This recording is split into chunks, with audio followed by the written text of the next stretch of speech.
Distinguished Mr. President, Excellency, ladies and gentlemen, on behalf of Ukraine, I sincerely congratulate Honorable Mr. Peter Thompson on his election as the President of the 71st session of the United Nations General Assembly. I pledge Ukraine's full support for all of your endeavors, and in one of the worst years of the 20th century, Ernest Hemingway wrote an inspiring humanistic novel. In the epigraph to the novel, he quoted the English poet John Donne. "No man is in an island, entire of itself. Every man is a piece of the continent. A part of the main, any man's death diminish me, because I am involved in the mankind." These words embodied the essence of the moral and historical transformation of the humanity underwent in the wake of the two world wars of the 20th century. We entered to the third millennium with a strong sense of the being united as a new humankind for which there is no such things like someone else's pain. What has happened to this feeling? Where has it gone? Where has the drive to isolate oneself on the island come from?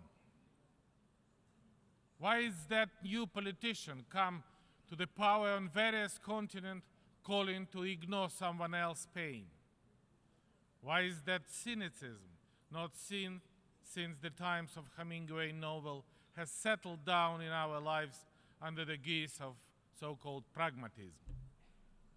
What does make evil so strong and good so weak nowadays? No man is an island. This is also about those in power.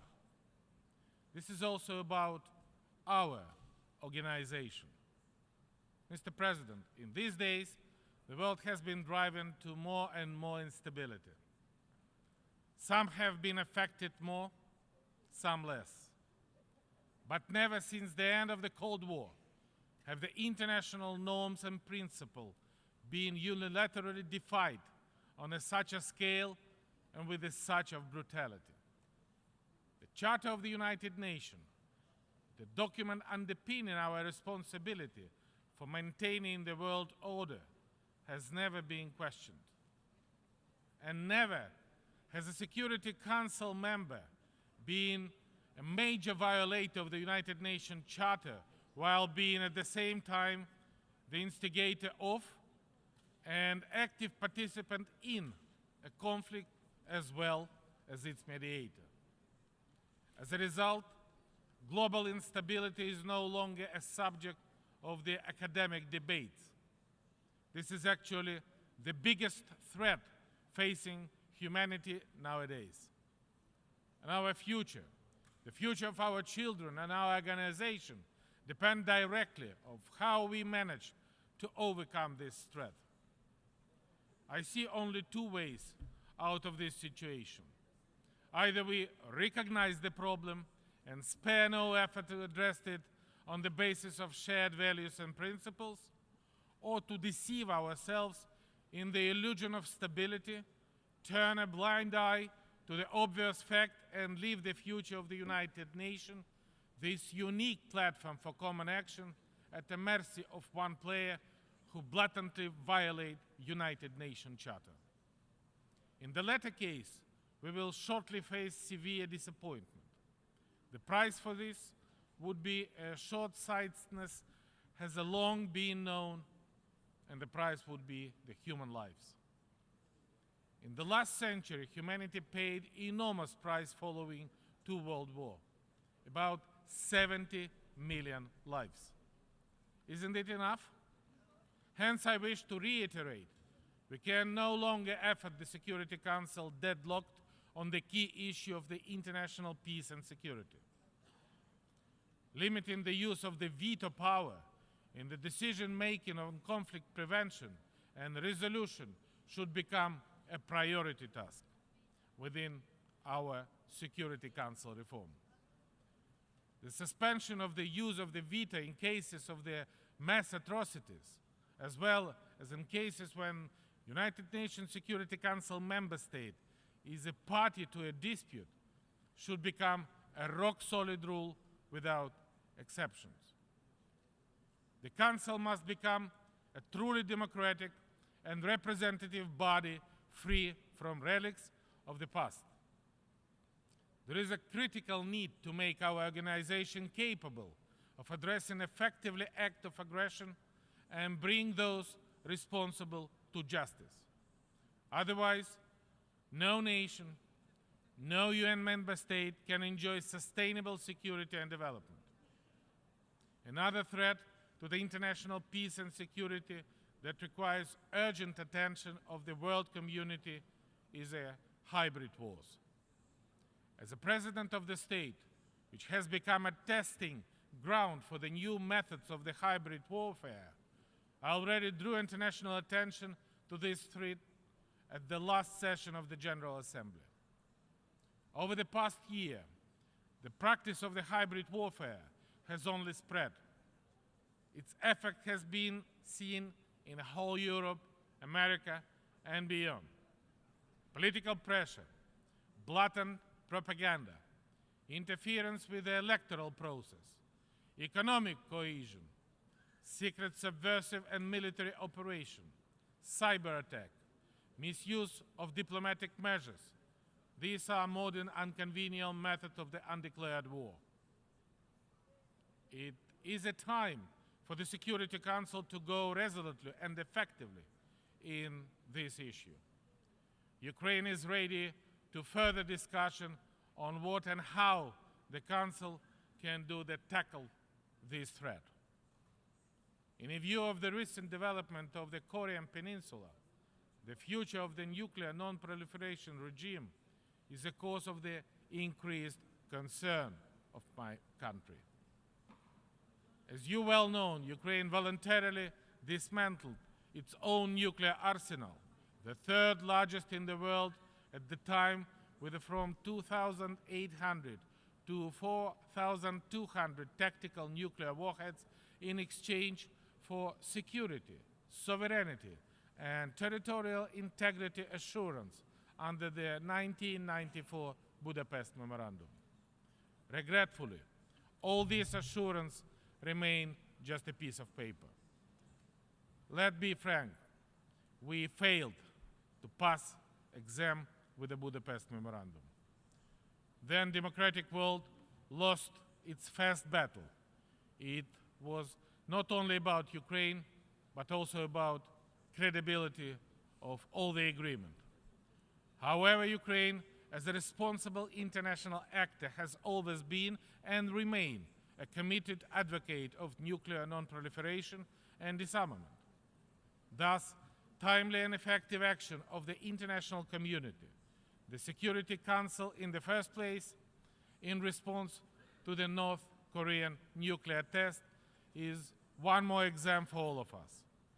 We must not allow plunging the world into the new nuclear arms race. Huge global instability and ever-growing security challenges increasingly demand strong leadership both in the state and in the international organization. The United Nations is no exception. This year, we will appoint the next United Nations Secretary General. And I believe that the candidate for this important position, in addition to his or her highly professional skills, must be, first, uncompromised on respect for the UN Charter. Second, ready to use decisively all tools at his or her disposal, including those provided under Article 99 of the United Nations Charter in case of a threat to peace and security. We expect that both Security Council and the General Assembly will make a right choice.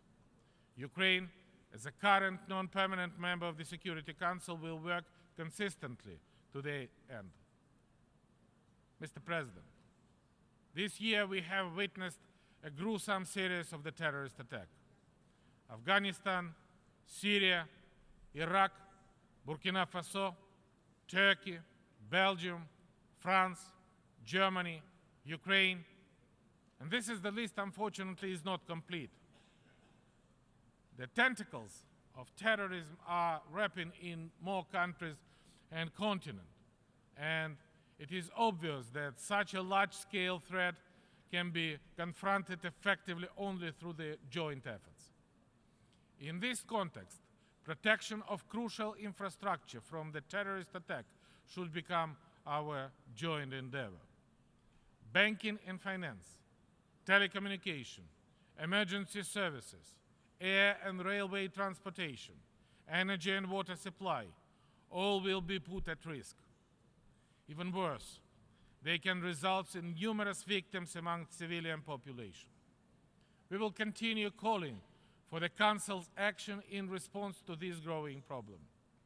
In this regard, we welcome the initiative of the United Kingdom to convene a Security Council ministerial meeting to discuss the terrorist threat on the aviation security. This should become a powerful signal that the Council is ready to act resolutely to prevent future tragedies.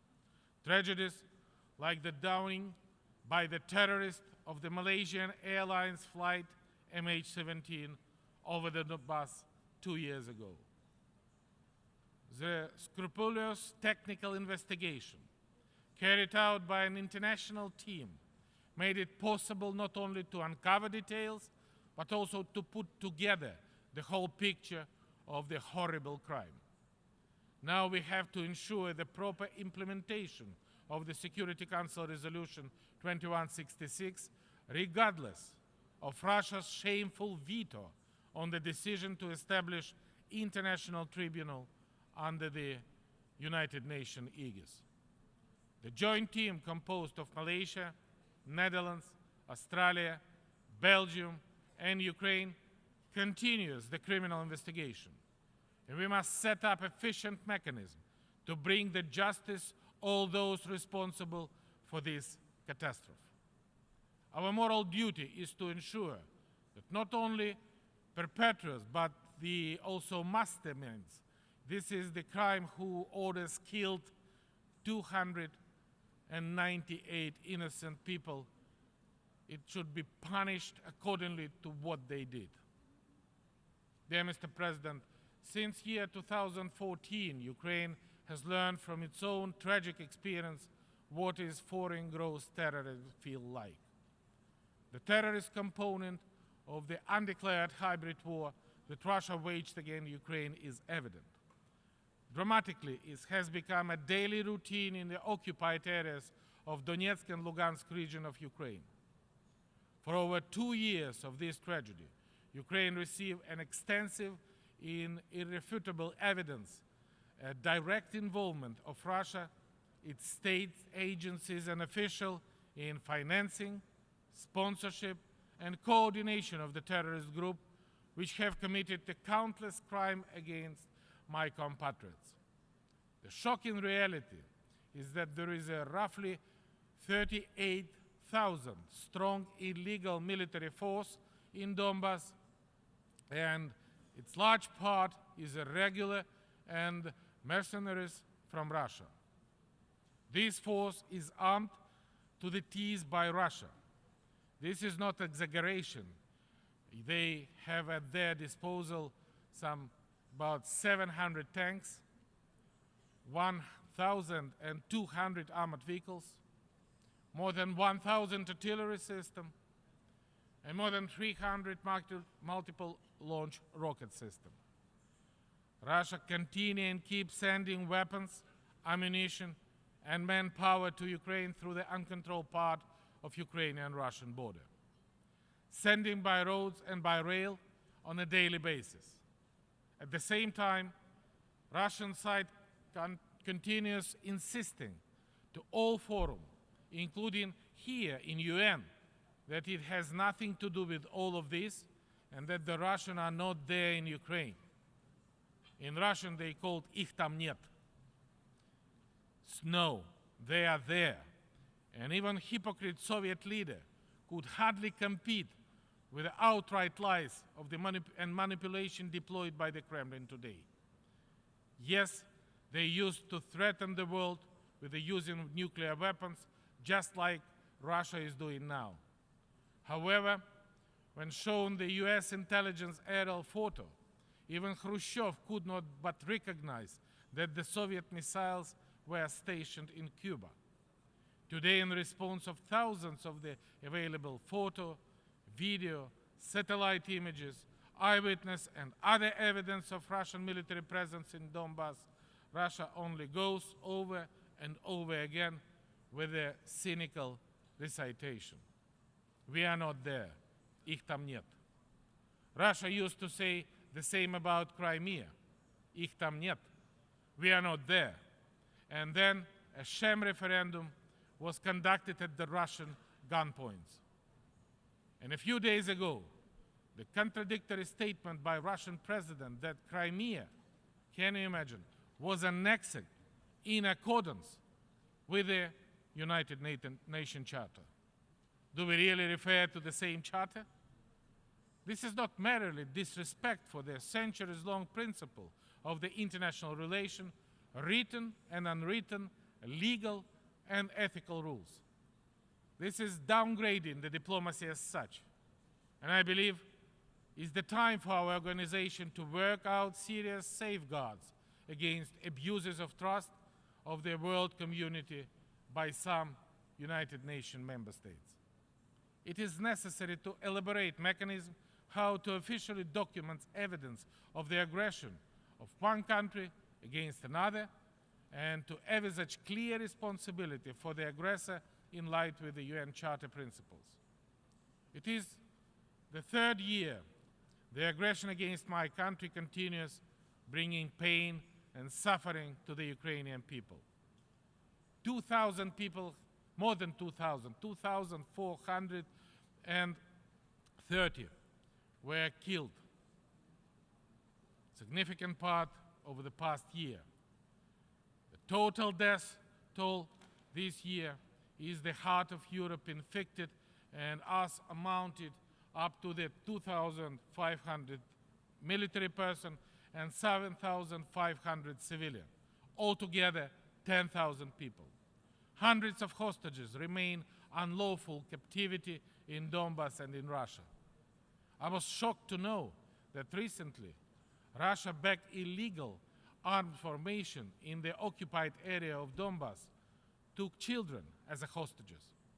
They showed the video of the interrogation of the teenagers who they absolutely accuse of conspiring and carrying out subversive operations.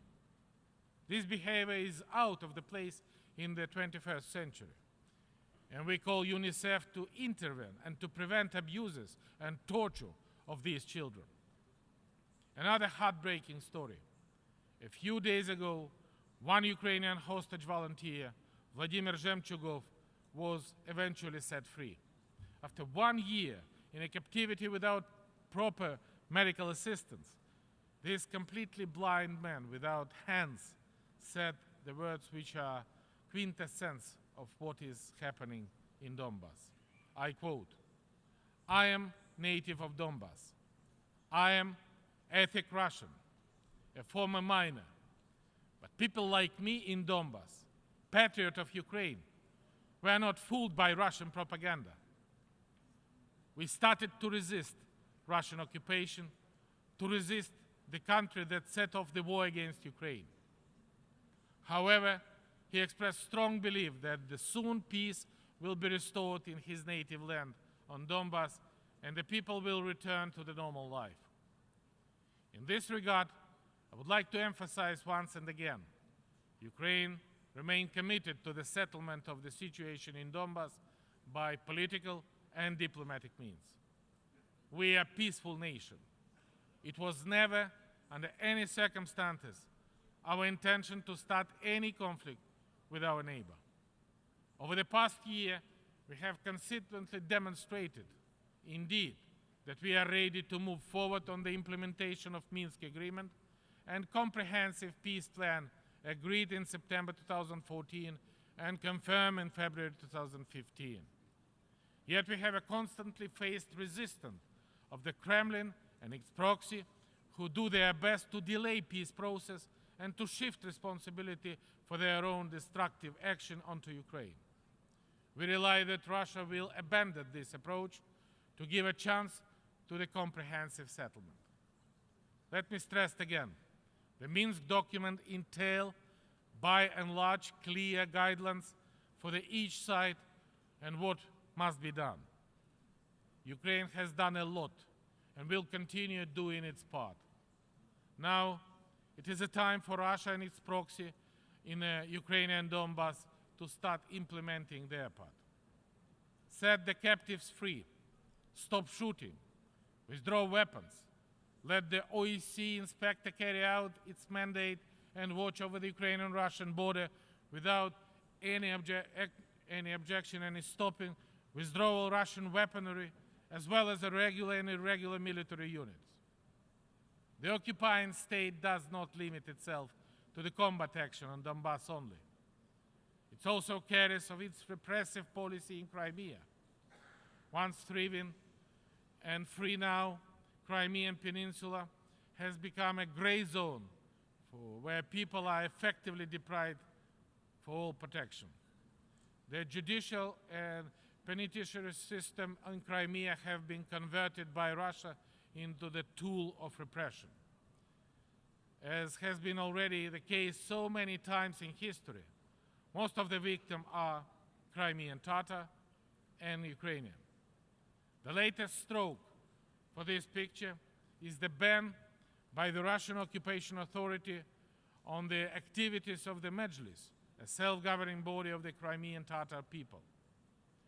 And to this, the arbitrary detention of Ilmi Umerov, deputy head of the Mejlis, in psychiatric facilities for 20 days.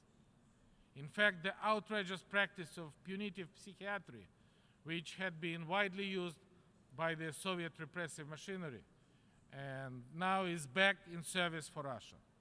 We urge Russia to grant unimpeded access of international human rights organizations both in Crimea and in Donbass, and implement the decision of UNESCO Executive Board on establishing monitoring in Crimea at the institutional level. The residents of the peninsula must be protected from discrimination and repression. The genocide of the Crimean Tatar people, who already experienced the tragedy of forced deportation 70 years ago, must not repeat. In Ukraine, we highly appreciate the contribution of the United Nations High Commissioner for the Human Rights and UN Human Rights Council to addressing the current human rights situation in my country, including the occupied Crimea. This year, we intend to bring the matter to the attention of the United Nations General Assembly and submit the respective draft resolution on the human rights situation in the territory of the occupied Autonomous Republic of Crimea and city of Sevastopol. This resolution shall become an impartial assessment of the human rights situation in the occupied territory by the entire United Nations family. People in these territories have the right to be protected. Their children have a right to be protected. And it is our responsibility as United Nations to protect them. And I appeal to all United Nations member states to support the initiative of Ukraine. And we also urge you not to recognize the legitimacy of the Russian election, which were held a few days ago in the occupied Crimea. If you do recognize them, this will play into the hands of the aggressor and encourage further repression. One more problem which emanates Russia's occupation of Crimea is it in intention to deploy tactical nuclear weapons and means of its delivery on the occupied peninsula. This would destroy the global system of non-proliferation weapons of mass destruction and brutally violate Ukraine's non-nuclear status. Moreover, Russia uses a temporarily occupied Crimea for protecting its aggressive policy not only in Ukraine, but also in other corners of the world, including in Syria, where this policy goes hand in hand with the war crimes and crimes against humanity. Today, the entire democratic world is deeply concerned with the human rights violation and dire suffering of the civilian population in Syria. And I believe that the full implementation of the 2012 Geneva Communiqué and the Security Council Resolution 2254 is vital for the settlement of this protracted and bloody conflict. We draw particular attention to the need to remove the threat to use of chemical weapons in this country. And our urgent priority is to improve the humanitarian situation and ensure access to the international humanitarian organization to Aleppo and other cities in need. We welcome special meeting of the United Nations Security Council on Syria this morning, where I had an opportunity to express our view on this important issue. And I hope that this discussion will lead to the meaningful decision and tangible steps toward the plight of the Syrian, bring it to the peace. Africa is yet another continent which continues to suffer from numerous unresolved conflicts and required our particular attention. And it should finally be seen that as you actually is, as a continent with untapped potential and opportunity for the rest of the world, rather than as a burden as it used to be many decades after the centuries of the colonialism and exploitation. And my country will spare no efforts to support African continent, and our African partners can fully count on Ukraine, including within the Security Council. Mr. President, despite the ongoing challenges facing Ukraine, my country is fully committed to the implementation of the Sustainable Development Goals which were adopted by United Nations General Assembly last year. We keep on working, fulfilled our commitment under the Sustainable Development Goals at the national level, in particular those related to ensuring healthy environment and sustainable energy supply, promoted gender equality, and fighting corruption. As a member of the Friend of Climate Change Group, Ukraine has contributed to the reaching consensus, a universal agreement on climate changes. We have completed ratification procedure related to the Paris Agreement in a very short period of time and deposit our instrument of ratification during today's high-level event. This year, we have also reached an important landmark, the completion of the UN Action Plan on Chernobyl, as well as decade of recovery and sustainable development of the affected regions. However, there is a clear need for continued international effort to mitigate the impact of the disaster on Chernobyl nuclear power plant, as well as the complete of the respective project. And I am pleased to note that the 2030 Agenda for Sustainable Development addressed one of the biggest current problems, migration. In the recent years, we have witnessed unprecedented mass movement of the refugees, asylum seekers, migrants, and internally displaced persons. It is hard to imagine, but today there are roughly 65 million forcibly displaced persons all over the world, including 21 million refugees, 3 million asylum seekers, and over 41 million internally displaced persons. Unfortunately, above number of IDP included some of 1,800,000 internally displaced persons of my compatriots with fled Donbass occupied and devastated by Russia. No doubt, our main responsibility is to save life of the people and to ensure protection those who need it.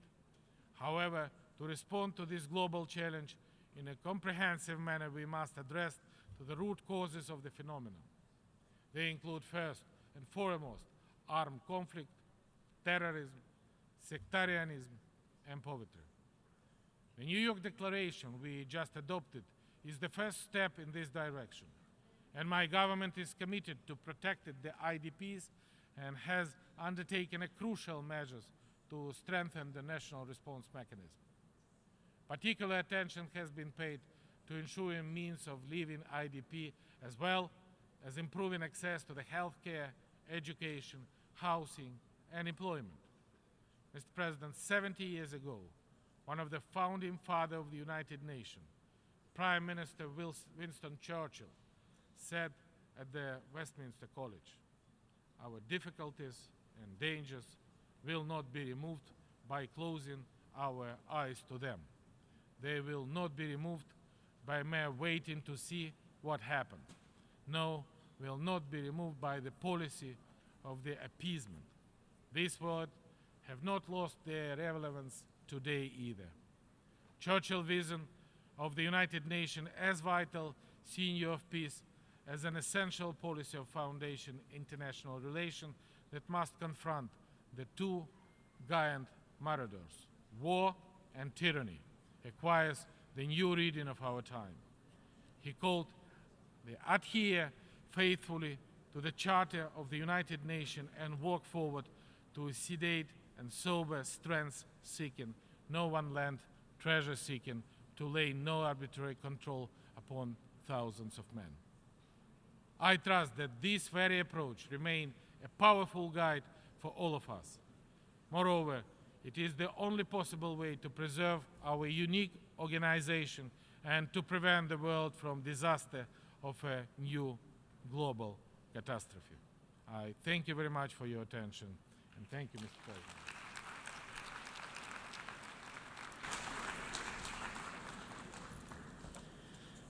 On behalf of the General Assembly, I wish to thank the President of Ukraine for the statement just delivered.